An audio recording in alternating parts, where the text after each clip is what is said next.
భారత స్వాతంత్ర సంగ్రామం అనగానే మనకి ఏ పేర్లు గుర్తొస్తాయి?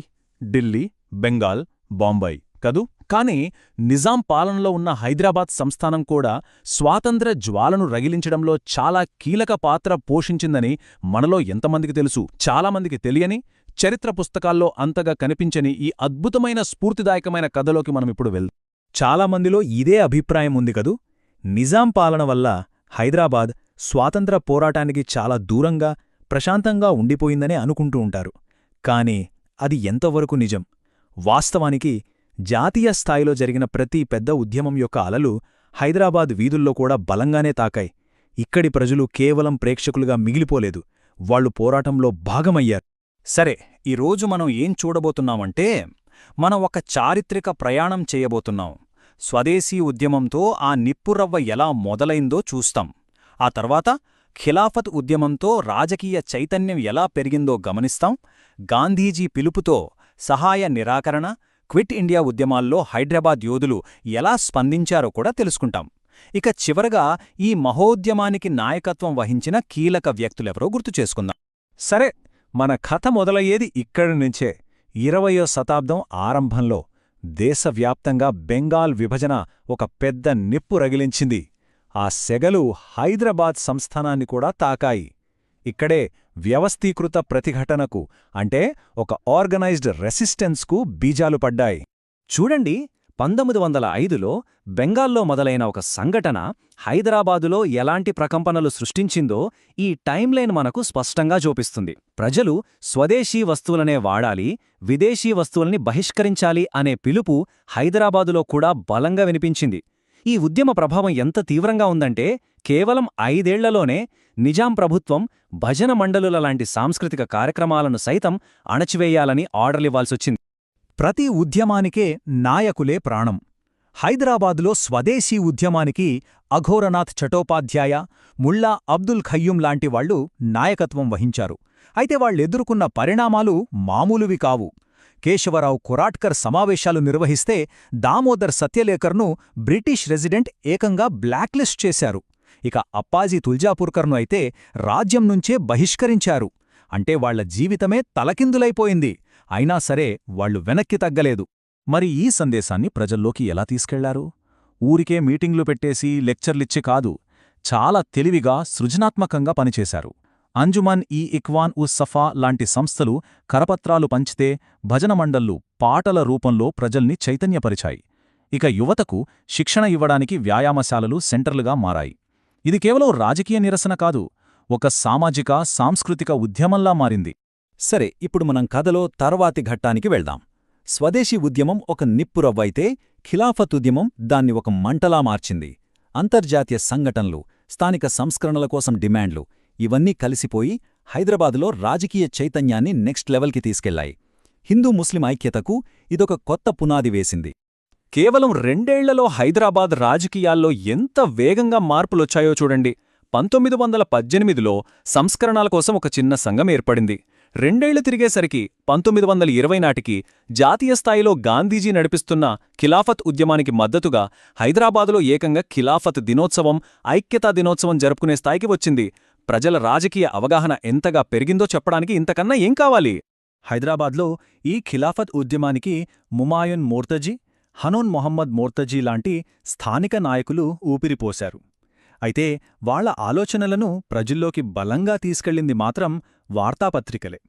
ముఖ్యంగా మౌలానా అబుల్ కలాం ఆజాద్ గారి అల్ హిలాల్ పత్రిక హైదరాబాద్లో ఒక సంచలనం సృష్టించింది. ఒక పేపర్ ఒక ఉద్యమాన్ని ఎంతలా ప్రభావితం చేయగలదో చెప్పడానికి ఇది ఒక పర్ఫెక్ట్ ఎగ్జాంపుల్. టర్కీలోని ఖలీఫా పదవికి మద్దతుగా హైదరాబాద్లో ఒక శక్తివంతమైన సంస్థ పుట్టింది. దాని పేరే ది రెడ్ క్రిసెంట్ సొసైటీ. ఒక్కసారి ఆలోచించండి, ఒక స్థానిక సంస్థ ఒక అంతర్జాతీయ విషయం మీద ఇంత బలంగా స్పందించడం ఆ రోజుల్లో అసాధారణం. హైదరాబాద్ ఆలోచనా పరిధి ఎంత విశాలంగా ఉంటేదో మనకు ఇక్కడే అర్థమవుతుంది. 1,00,000 రూపాయలు. ఈ రోజుల్లో ఇది పెద్ద మొత్తం కాకపోవచ్చు, కాని ఆ రోజుల్లో దీని విలువ ఊహకు కూడా అందదు. ది రెడ్ క్రిసెంట్ సొసైటీ టర్కీకి సహాయం పంపడానికి నిజాం రాజ్యంలో వసూలు చేసిన మొత్తం ఇది కేవలం డబ్బు కాదు, ప్రజల భాగస్వామ్యం, వాళ్ల ఐక్యతకు, వాళ్ల నిబద్ధతకు ఇదొక ప్రతీక. ప్రజల మద్దతు ఏ స్థాయిలో ఉందో చెప్పడానికి ఈ ఒక్క సంఖ్య చాలు. ఇప్పుడు తర్వాతి దశ. గాంధీజీ శకం మొదలైంది. ఆయన ఆయుధం అహింస, ఆయన చిహ్నం ఖాదీ. గాంధీజీ నాయకత్వంలోనే సహాయ నిరాకరణ ఉద్యమ స్ఫూర్తి హైదరాబాదును ఎలా తాకింది? ముఖ్యంగా ఖాదీ ఒక బట్ట మాత్రమే కాదు, ఒక శక్తివంతమైన నిరసన చిహ్నంగా ఎలా మారిందో ఇప్పుడు చూద్దాం. హైదరాబాద్లో ఖాదీ ఉద్యమం ఎవరో ఆదేశిస్తే మొదలవ్వలేదు. ఇదెలా జరిగిందంటే, బద్రుల్ హసన్ అనే వ్యక్తి తన సొంత చొరవతో బొంబాయి వెళ్లి చెరకాలు కొని వాటిని ఇక్కడకు తీసుకొచ్చి ప్రజలకు పంచారు. ఆ తర్వాత పద్మజానాయుడు లాంటి వాళ్లు దానికి ప్రచారం కల్పించారు. చూశారా, ఒక వ్యక్తి సంకల్పిస్తే ఒక ఉద్యమం ఎలా మొదలవుతుందో? స్వావలంబన ద్వారా స్వాతంత్రం సాధించాలనే గాంధీజీ మార్గానికి హైదరాబాదిచ్చిన బలమైన మద్దతిది. ఉద్యమం అంటే కేవలం నినాదాలు ఇవ్వడం కాదు, త్యాగాలు కూడా. దీనికి బెస్ట్ ఎగ్జాంపుల్ జయసూర్య.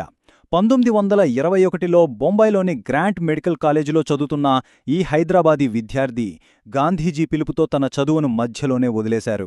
డాక్టర్ అవ్వాల్సిన వ్యక్తి తన కెరీర్ని, ఉజ్వల భవిష్యత్తుని పక్కనపెట్టి దేశం కోసం ఉద్యమంలోకి దూకారు. ఆయన లాంటివాళ్లు ఎందరో. ఇప్పుడు మనం కథలో క్లైమాక్స్కొచ్చేశాం.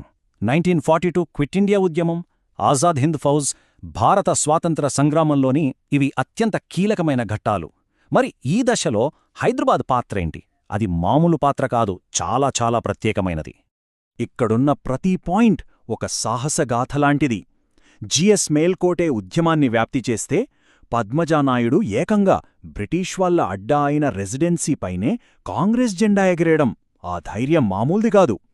అరుణా అసఫ్ అలీ రహస్యంగా పర్యటించి కార్యకర్తలను ఉత్తేజపరిచారు.